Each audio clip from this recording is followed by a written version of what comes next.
The first thing Queen Valara asked of the human was not a weapon, not an army, not a miracle.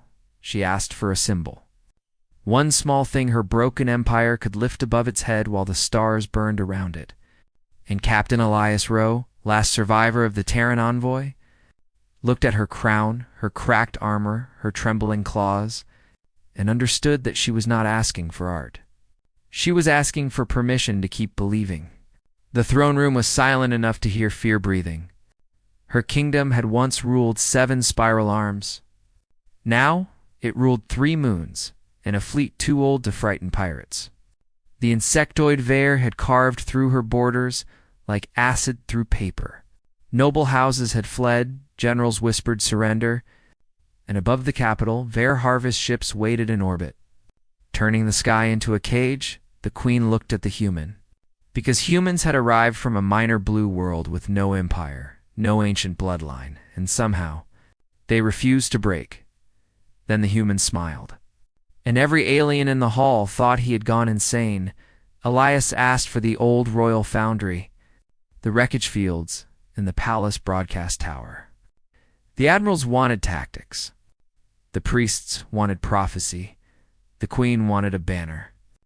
But the human wanted scrap metal, broken drones, ruined armor, and melted ship remains. He worked without sleep, joined by dock workers, soldiers, engineers, and children carrying bolts like relics. Nobody knew what they were making, but they came anyway. Because the human worked like victory was only late, not impossible, and in a city waiting to die. That was the most dangerous thing anyone had seen. At dawn, Queen Valara entered the foundry, expecting a statue, a crest, or some crude banner. Instead, she saw a machine, taller than a siege walker, built from the bones of their losses, royal gold fused with battleship steel, Vare drone plating hammered into armor, dead ship names etched across its chest, one arm holding a shield shaped like the queen's sigil, the other ending in a plasma lance fed by a reactor that should not have worked. And beneath it stood Elias, black with soot, smiling like he had stolen fire. The queen whispered, "I asked for a symbol." Elias looked up at the war machine, then back at her, and said, "Your Majesty, humans put our symbols on things that move forward." The word struck harder than any oath. The court gasped. The priests recoiled. The admiral stared, and for the first time in months, Queen Valara laughed, because something ancient in her chest remembered how to stand. The machine was named Crownbreaker, because it would break the idea that crowns only waited to be taken.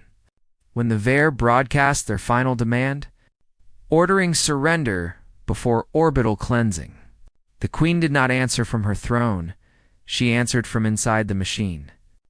Elias strapped into the secondary cage beside her, and every screen showed their faces.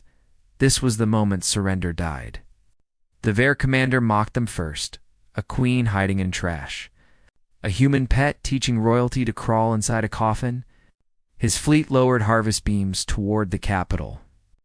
But Crownbreaker moved one step, then another, each footfall shaking dust from statues. The crowd outside did not cheer. They were too stunned. Then the shield rose. Catching the first orbital beam, the impact turned the morning white. Streets cracked, towers screamed, the machine nearly buckled. And Elias yelled something the translators refused to process. But the queen heard the meaning clearly. Hold, and she held. The second beam struck, then the third. Reactors wailed. Armor boiled.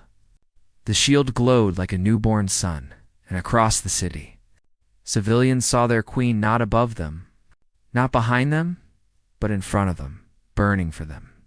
The old fleet received Elias's coded signal. Scrap haulers, mining shuttles, and museum warbirds rose from the surface. Not as a navy, but as a storm of refusal. Crownbreaker fired into the nearest harvest ship, punched through Vare armor, detonated its core, and split the black vessel above the clouds. That was when the cheering began, not polite cheering, not royal cheering, but the raw, terrified sound of a people discovering they had not yet become history. The Vare fleet hesitated, and hesitation against humans was always fatal. Elias had not built Crownbreaker to win alone. He had built it to make everyone else remember they could fight. Old ships swarmed wounded harvesters. Palace batteries came online. Farmers fired mining lasers. Students hacked targeting arrays, and every time the Vare focused fire, the Queen charged into the beam path, laughing through smoke, bleeding silver. While Elias punched dead circuits awake, the Vare had prepared for soldiers. They had not prepared for citizens by midday. The sky was full of burning invaders by evening.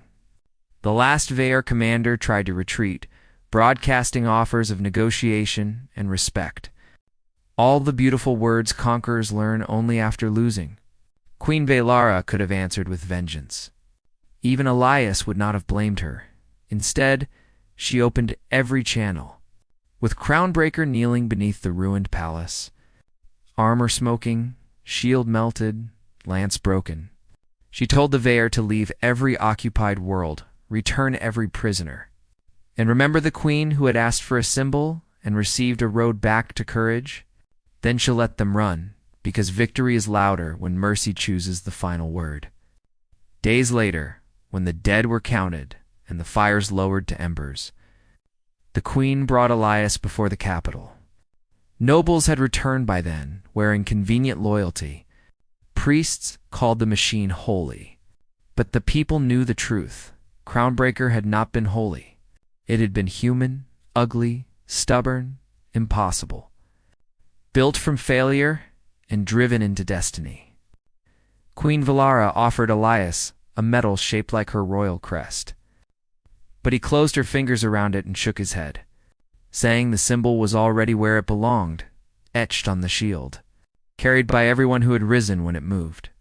And that is why, centuries later, on the restored throne world of Valara, the greatest monument is not a statue of the Queen or the human, or even Crownbreaker. It is a simple plaque made from melted Vare armor and Terran steel, placed where children can touch it. The words are brief. She asked humanity for a symbol. Humanity gave her a victory, and beneath that, written later by the Queen herself, one final line remains: when the stars demanded we kneel. The human taught us how to stand.